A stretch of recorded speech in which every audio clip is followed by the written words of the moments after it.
प्रथम करी हरि माखन चोरी, ग्वालिन मन इच्छा पूर्ण कर आप भये ब्रज खोरी, और प्रथम करी हरि माखन चोरी। अब भगवान यहाँ बैठे हैं, भगवान सोच रहे हैं कि जो माखन चोरी की लीला है अत्यंत रसमयी लीला है, सबको बड़ा आनंद आएगा, लेकिन इस लीला के दर्शन यशोदा मैया तो कभी नहीं कर पाएगी।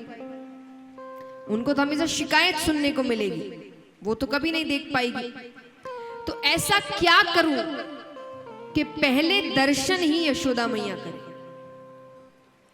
तो भगवान सोचते हैं, भगवान कहते काम करते हैं, पहली चोरी घर से करते हैं।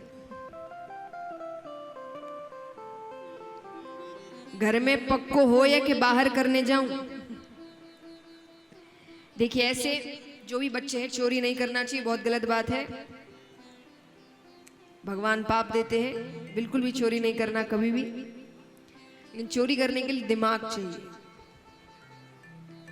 एक अच्छा चोर कौन है?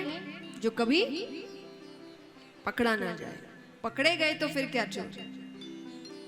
तो भगवान सोचेंगे क्या पता चोरी करूं, पकड़ा गया तो सब बाहर यही कहेंगे जब चोरी करनी आती नहीं तो करी क्यों, और घर में पकड़े गए तो सोचते पहली चोरी घर पे करते हैं। तो उस वक्त ही माखन दूध दही का काम चलता, तो हर घर में जो भी माखन दही का काम करते थे उनके घर में एक छोटा कमरा हांडियों का होता था, उसमें माखन रखे जाते थे, बड़ी बड़ी हांडियां पड़ी होती थी, उसी में सारा काम होता था। तो भगवान के घर में भी कमरा है, तो भगवान दोपहर के समय उस कमरे में जाते हैं। दोपहर के समय सब सो रहे होते थे, वो जाते हैं, मटकी पड़ी है उसको अपनी ओर खींचते हैं, हाथ अंदर डालते हैं, नवनीत निकालते हैं। नवनीत यानी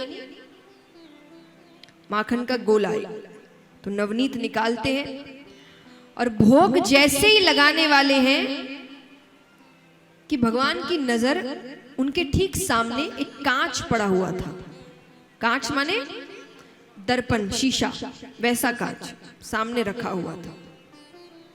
अच्छा नोट, भगवान ने कभी भी कांच देखा नहीं आज तक, उनको पता नहीं है शीशा होता क्या है, प्रतिबिंब क्या होता है, कुछ नहीं पता उनको। सामने शीशा रखा है, जैसे ही भगवान की नजर उस पर पड़ी, भगवान ने तुरंत हाथ पीछे कर लिया।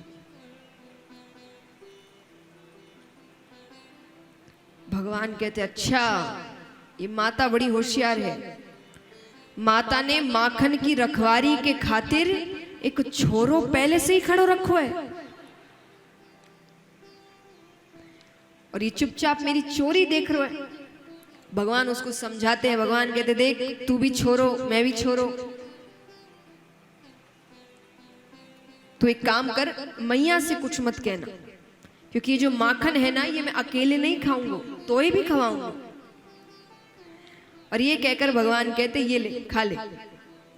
भगवान ने हाथ आगे किया तो प्रतिबिंब ने भी हाथ आगे किया, भगवान के हाथ में माखन तो उसके हाथ में भी माखन। भगवान कहते अच्छा अब मेरी आत्मा ठंडी है गई, मैं सोच रहा तो मैं ही एक चोर हूं,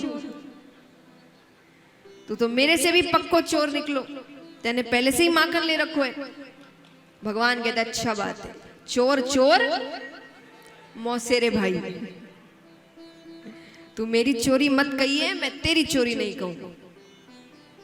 यशोदा मैया पीछे से सब देख रही है कि कैसे भगवान कांच के सामने अपने आप से बातें कर रहे हैं, उनको बड़ा प्यारा लग रहा है। जब भगवान की बातें खत्म हो गई तब उन्होंने आवाज लगाई कन्हैया। भगवान डर गए। यशोदा मैया कमरे में आती है, अरे यहाँ क्या कर रहा है, क्योंकि पहली बार भगवान माखन के कमरे में आए हैं। अभी तक माखन चाहिए होता तो किसी सेवक से कहते थे, यशोदा मैया, नंद बाबा, किसी से भी कहते कि मुझे माखन खाना है, खुद कभी नहीं जाते थे। तो मैया कहती यहाँ क्या कर रहा है। भगवान कहते मैया मोहे माखन को लोभ ना है। देखिए वो खुद ने चोरी की है ना, डर लग रहा है, वो सामने वाले पे कैसे भरोसा करे, साथ दे ना दे, तो उन्हें लग रहा है वो कुछ कहे इससे पहले मैं ही कह दूं। तो भगवान कहते कि मैया मोहे माखन को लोभ ना है, पर मैंने सोचा कि मेरी मैया इतने मेहनत से माखन निकाले, तो माखन की रखवारी के खातिर मैं इस कमरे में आया। अच्छा, तो कर ली रखवाली? बोले नहीं मैया, मैं जैसे ही कमरे में आया मैंने देखा कि एक छोरा माखन चुरा रहा है। मैया कहती अच्छा, तो तूने उस छोरे से कुछ कहा नहीं? बोले मैंने कहा कि तू माखन क्यों चुराए, तू मैया से मांग ले।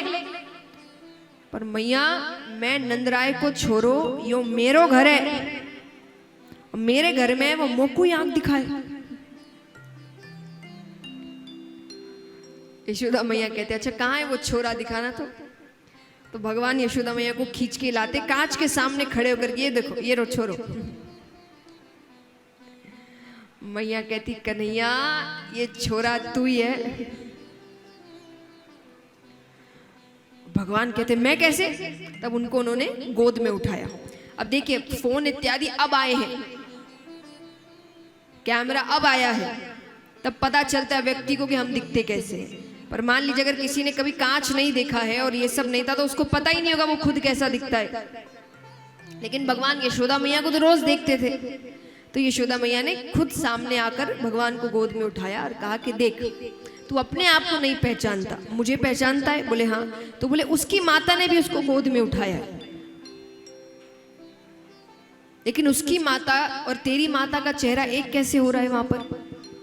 तो भगवान कहते ये कैसे? मैया कहती इसको दर्पण कहते हैं, इसमें हम खुद का ही प्रतिबिंब देखते हैं। और ये समझाने के चक्कर में क्या होता है क्या नहीं होता, ये चोरी की बात खत्म ही हो गई।